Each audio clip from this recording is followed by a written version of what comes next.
Президент командасын эртелеп аныктап албаса кыйын болчудай. Коомчулуктагы кандайдыр бир кырдаалга же бүйүр кызыткан талаш тартыштар жаралса, президент Садыр Жапаров пост жазып, тездик менен реакция кылганын көрүп келебиз. Маалыматтык күрөштө тиешелүү жетекчилер милдеттерин аткара албай калышкандай сезилет. Министрлер кабинети эмне кылып отурат?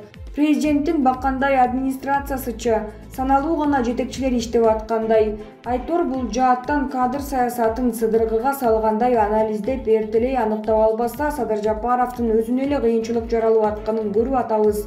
Андан калса саясий рейтинги да былтыркыга салыштырмалуу түштү. Биз болгону коңгуроо кагып коёду. Булак Азия News гезити. Эрдоганга коронавирустун жаңы штаммы жукканы кабарланды. Туркиянын президенти Режеп Тайип Эрдоган жана жубайы Эмина Эрдогандын ПЦР тести коронавирустун омикрон штаммы жукканын көрсөткөнүн Твиттерден кабарланды. 67 жаштагы Эрдогандын саламаттыгы учурда туруктуу экени кабарланды. Турк президентинин Киевке расмий сапары 4 февралда аяктаган. Туркиянын саламаттыкты сактоо министрлигинин маалыматына ылайык 4 февралда коронавирусту жуктуруп алгандардын саны бир күндө 111.157 кишиге жетти. 248 бейтап вирустан көз жумду. Бул пандемия башталгандан бери эң жогорку көрсөткүч. Туркияда коронавирус жугузуп алгандар 2020 жылы 11 мартта катталган. Расмий маалыматтарга караганда 1 февралда Туркияда вирустан өлгөндөр 85.600 кишиге жетти. Аны жугузуп алгандар 10 миллиондон ашты. Булак Азаттык.org. Күндүн сүрөтү көпчүлүктү суктандырган 3 өлкөнүн спортчулары. Интернет желесине 3 өлкөнүн спортчулары түшкөн сүрөт жарыяланып, коомчулуктун жылуу пикирине арзыды.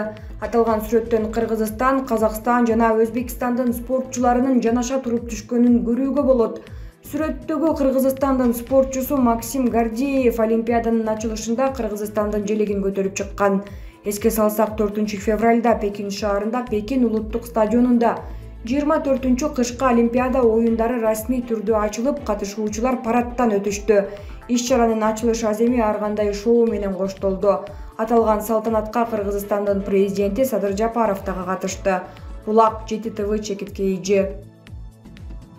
Мамлекет башчы Садыр Жапаровдун маалымат катчысы Эрбол Султанбаев Кытайдын турагасы Си Цзиньпиндин атынан чет элдик делегация башчыларын кабыл алуу учурундагы президенттин сүрөттөрүн жарыялады. Иш-чара Пекин шаарындагы элдик жыйындар үйүндө өткөн. Садыр Жапаров Кытайдын турагасы Си Цзиньпиндин атынан чет элдик делегация башчыларын кабыл алуу аземинде болду. Мамлекет башчысы Борбордук Азия өлкөлөрүнүн лидерлери, ошондой эле Польшанын президенти жана буунун башкы катчысы менен баарлашты деп айтылган маалыматта. Кабыл алуу учурунда бардыгы бет капчан жүрүшкөн. Кыргызстан, Өзбекстан, Тажикстан жана Казакстандын жетекчилери катарлаша туруп сүрөткө түшкөн. Андан сырткары Жапаровдун кабыл алууга чакырылган башка жетекчилер менен да сүйлөшүп турганын көрүүгө болот. Эске салсак, Садыр Жапаров 3 февралда Кытай шаарына иш сапар менен учуп кеткен. Анын кышкы Олимпиада оюндарынын ачылыш аземине катышуусу жана Си Цзиньпин менен жолугуусу пландалган. Булак Спутник Кыргызстан. Жанар Акаев: мен кедей кембагал сотту көрө элекмин, жакыр мугалим врачтар толтурам. Жанар мырза жогорку соттун төрайымы кызматынан кетти. Бул сот тармагында өзгөрүү жүрүп жатат дегенди туюндурабы? Жогорку соттун төрагалары улам алмашып жатат. Парламентти билесиз да, жок дебейт, баарын колдоп берет. Азыр коомчулук баланчанын ордуна түкүнчө келет деген жаңылыкты эң актуалдуу тема катары талкуулап жатышат. Бирок сот тармагындагы өзгөрүү жеке адамдан көз каранды эмес. Сот системасын түп тамырынан өзгөртүү үчүн президенттин саясий эрки болушу керек. Мисалы, Грузияда биз суктанарлык далай реформа болду, экономика, укук коргоо тармагында.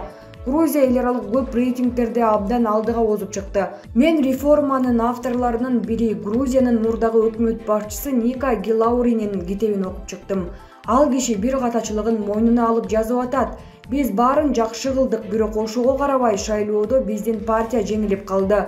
Биз реформанын баарын жасап, айлыктарды көбөйтсөк, жарык өчпөй калса, милиция өзгөрсө, эмне үчүн эл бизди шайлабады деп таң калдык. Анан анализдеп көрсөк, биз сотту реформалабай коюп турбуз. Көрсө, реформаны соттон баштоо керек тура. Сот өзгөрбөсө, баарын өзгөрткөнүң бир тыйын экен. Чын эле азыр бизде да көчөгө чыгып, соттор адилеттүүбү деп сурамжылоо жүргүзсөк, 100 адамдан 90-ы жок деп жооп берери бышык. Кылмыш дүйнөсүнүн өкүлдөрү камалат. 2 айдан кийин эле соттор чыгарып аткан болот.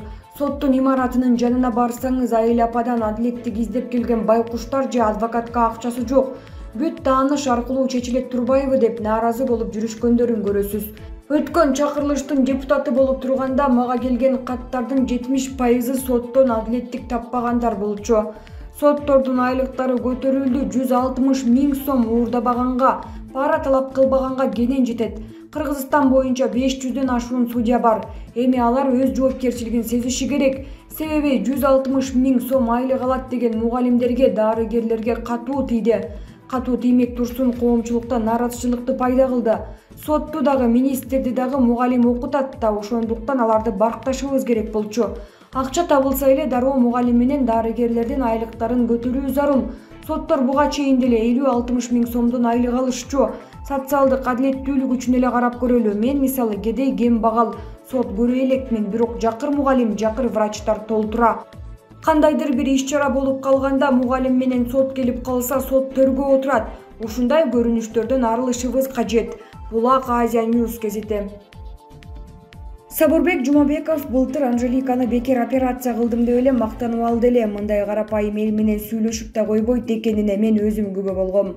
Акчасы барлар менен гана сүйлөшүп ошолорду кабыл алат. Эмне Анжеликанын акчасы жок беле бекер кылгыдай? Керек болсо платный палаталарга Сабурбек Жумабековдун уруксааты жок жаткырбай, ал жакка өзүнүн тааныштары жана албетте акчалуулар гана жатат. Кыйналып жаткан, тынч жатайын деген оорулууларга уруксаат бербей, чынында $3000 баштаган $30 000 чейин акча сурайт. Бул чындык. Палаталарда таракандар жайнап кеткен, больницага такыр көңүл бурган эмес. Мыкты глав врач болсо ошолорго көңүл бурмак. Бул кишинин оюнда только $. Канча деген карапайым эл сыздап операцияга акча жок жатышат. Киргенден баштаган чыкканга чейин акча сурап жатып тонойт. Элдин көз жашына калган бул Сабурбек Жумабеков. Наркозго акча алат, реанимацияга күнүгө акча алат. Өздөрү менен иштеген фирмалардын дарысын жазып берет. Ал дарылар тоонун башы. Тегерендеги аптеканын баары туугандарыныкы, больницага ичиндеги магазин да тууганыныкы. Анан түштөн кийин актанып эмне кереги бар, 20 000 сом деп айтып жатат. Андай акчага өмүр операция кылышпайт. Бир жазганда эле 15-20 000 дарысын жазып беришет. Отделениялар ремонту жок, төшөктөр сасып кеткен. Жаңы төшөктөрдү беришпейт, толтура жыйнап коюшат. Акча берсең анан тазараагын беришет. 2-3 балага бекер операция кылып аты чыккан. Чындыгында министр туура эле айтып жатат. Эл үчүн иштеген жок, акча үчүн гана иштеди. Кудай көрүп турат, карапайым элди киши катары көрбөйт. Ошол жерге жатып чыккандар далилдеп беришет. Каныкей Жантаева.